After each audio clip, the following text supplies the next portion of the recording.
दिया, माँ जी ने फिर से सिर्फ 2 ग्लास चावल दिए हैं। इन 2 ग्लास चावल से तो आज फिर कोई 2 इंसान भूखा रह जाएगा। पता नहीं माँ जी की कंजूसी कब खत्म होगी। मैंने तो कल रात को भी खाना नहीं खाया था, मेरे सर में भी दर्द हो रहा है।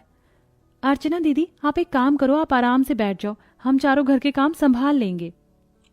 इतना बोलकर संध्या खाना बनाने के लिए जाती है, पर तभी वो देखती है कि घर में लहसुन प्याज पूरी तरह से खत्म है। ये देखकर संध्या अपनी चारों जेठानी से कहती है, दीदी, ना तो घर में प्याज है और ना ही लहसुन, अब हम सब्जी कैसे बनाएं? मैं माँ जी से बात करके आती हूँ। माँ जी, सब्जी कैसे बनाऊं? प्याज और लहसुन खत्म हो गया है। अगर आप ले आती तो आज मैं खाना जल्दी बना देती। वैसे भी आपके 5 बेटे आज जल्दी घर आएंगे। अरे बहू, जरूरी है क्या खाने में लहसुन प्याज डाले? बिना लहसुन प्याज के भी तो बहुत अच्छा खाना बनता है। जाकर सिर्फ आलू की सब्जी बनाना और हाँ, पानी थोड़ा ज्यादा डालना। पर माँ जी। पर क्या बहू, मैंने भी घर चलाया है, मैं तो फिर भी तुम्हें रात में खाने के लिए दे देती हूँ क्योंकि तुम 5 गर्भवती हो। अरे जब मेरी सास जिंदा थी तो वो मुझे सिर्फ पूरे दिन में 1 वक्त का खाना देती थी ताकि मैं जिंदा रह सकूं। जी माँ जी, मैं समझ गई। आशा की बातें सुनकर अर्चना वहां से चली जाती है और वो 5 बहू मिलकर रात का खाना बनाती हैं। रात को पूरा परिवार खाने की टेबल पर बैठता है और आलू की सब्जी देख आशा का बड़ा बेटा सिद्धार्थ अपनी माँ और अपनी बीवी से कहता है, निशा, ये क्या सब्जी बनाई है? इसमें आलू कम पानी ज्यादा है। हम 5 भाई क्या इस घर में पैसे नहीं देते जो आप लोग हमें इस तरह का खाना देती हो बनाकर? पर माँ जी ने हमें जैसा कहा हमने तो वैसा ही बनाया है। बहू, मैंने ये जरूर कहा था कि आलू की सब्जी बना लेना, पर मैंने पानी की सब्जी तो नहीं बोली थी बनाने के लिए। मेरे 5 बेटे थके हारे घर आते हैं और तुम 5 इतनी कंजूसी करती हो कि पूछो मत, और उल्टा सारा इल्जाम भी मुझ पर डाल देती हो। इस तरह आशा बड़ी ही चालाकी से सारी गलती अपनी 5 बहुओं पर डाल देती है। अब इसी तरह से कुछ दिन बीत जाते हैं और एक दिन, माँ जी, आज डॉक्टर ने हमें चेकअप के लिए बुलाया था। बहू, अभी तो तुम 5 पिछले हफ्ते ही चेकअप करवाने के लिए गई थी। चेकअप करवाने जाती हो या कहीं घूमने जाती हो? माँ जी, हमारा 8वां महीना चल रहा है और ऐसे में डॉक्टर ने हमें हर हफ्ते बुलाया है।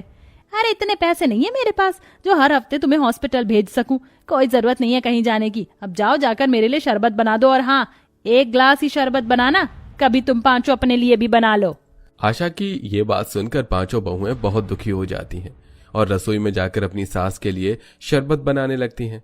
पर आशा को अपनी 5 बहुओं पर जरा भी विश्वास नहीं था और वो भी उन पर नजर रखने के लिए रसोई के बाहर खड़ी हो जाती है। जब से ये 5 गर्भवती हुई हैं, इन्होंने तो राशन का सत्यानाश कर रखा है। जो राशन मेरा 2 महीने चलता था, अब वो 1 महीने में खत्म हो जाता है। अब मुझे खुद ही इन पर नजर रखनी होगी।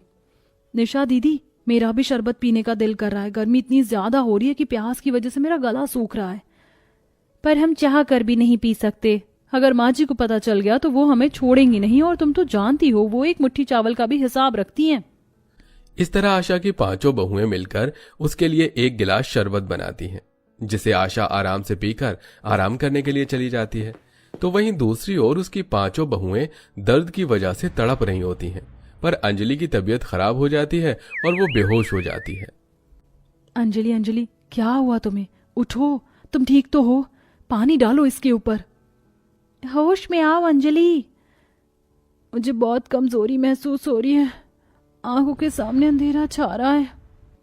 दीदी, दिशा दीदी, मैं अभी माँ जी को बुलाकर लाती हूँ। दिशा जल्दी से आशा के पास जाती है और उसे सारी बात बताती है। अंजलि की तबीयत खराब सुनकर आशा का मुंह बन जाता है और वो मुंह बनाकर अंजलि के पास जाती है और उसे ही खरी खोटी सुनाने लगती है। अरे तुम 5 क्या इतनी नाजुक हो कि थोड़ा सा काम करके ही बेहोश हो जाती हो? अरे मैंने भी 5 बच्चों को जन्म दिया है, पर तुम्हारी तरह कभी ऐसा हाल नहीं हुआ। पर माँ जी, अंजलि की तबीयत सच में ज्यादा खराब है। उसने कल रात को भी खाना नहीं खाया था और आज सुबह भी नाश्ता नहीं किया। उसने अपनी दवाई भी नहीं ली है और डॉक्टर ने उसे सख्त हिदायत दी है कि वो अपना अच्छे से खाने पीने का ख्याल रखे। बहू, इसका मतलब तुम ये कहना चाहती हो कि मैं तुम्हें खाने के लिए नहीं देती? अरे भूलो मत, 2 टाइम तुम ठूस ठूस कर खाती हो। पर माँ जी, इस समय अंजलि की हालत बहुत खराब है, हमें डॉक्टर के पास जाना चाहिए। अरे डॉक्टर के पास जाने की कोई जरूरत नहीं है, वो भी सिर्फ बीपी चेक करके कुछ दवाई लिख देगा। मैं तुम्हें बता रही हूँ, इसे थोड़ी देर पंखे के नीचे बैठा दो, ठंडा पानी पिला दो, ठीक हो जाएगी। इतना बोलकर आशा वहां से जाने लगती है कि तभी अंजलि का पति विनोद घर पर आता है और अपनी बीवी की ऐसी हालत देख अपनी माँ से कहता है, माँ, अंजलि को क्या हुआ? देवर जी, अंजलि की हालत ठीक नहीं है। मुझे लगता है कि इसे अस्पताल लेकर जाना चाहिए। अरे बेटा, इसे अस्पताल ले जाने की जरूरत नहीं है। ऐसी हालत में हल्के चक्कर आते ही रहते हैं। बहू की पर्ची पर दवाई लिखी है, वही दवाई ला दो। उसने समय पर दवाई नहीं ली होगी, इसलिए इसकी तबीयत ठीक नहीं है।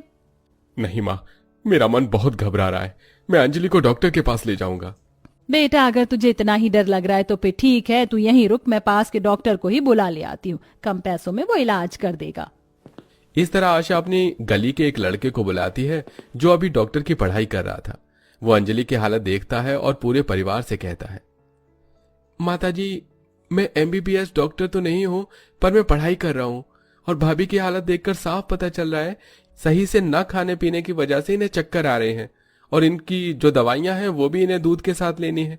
इसलिए आप इनके खाने पीने पर ज्यादा ध्यान दीजिएगा। सुन लिया माँ आपने, अंजलि की तबीयत कितनी खराब है। अब अंजलि घर का कोई काम नहीं करेगी और आप ख्याल रखोगी मेरी बीवी का। ये सही से खाना खाए। विनोद की ऐसी बातें सुनकर आशा मुंह बना लेती है। अब इसी तरह से कुछ दिन बीत जाते हैं और एक दिन जब अंजलि अपने लिए दूध निकालती है तो वहां आशा आ जाती है और उसके हाथों से दूध का गिलास छीन कर उससे कहती है, तू गर्भवती है, इसका मतलब ये तो नहीं कि आधा किलो दूध तू अकेले गटक जाए।